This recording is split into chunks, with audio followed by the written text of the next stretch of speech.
To join a classroom as a teacher, what you have to do is to open your email inbox. Click on the inbox, and then you see an invite from Benny. And then you see into bracket classroom.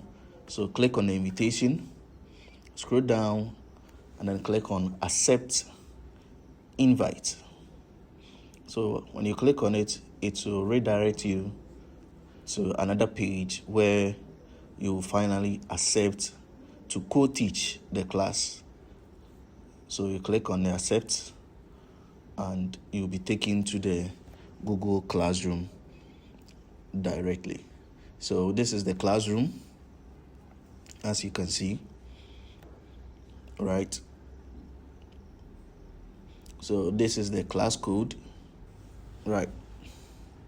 Here we have classwork, where all assignments and course materials will be uploaded.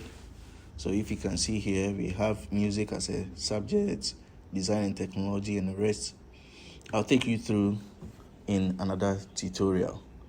And then the paper will show you all the teachers that have been invited to the class. Some has already joined. And then the student who has also joined. So as of this video, we have only 167 students join the class. All right. So this is how you join or you accept invite as a teacher to the Google Classroom.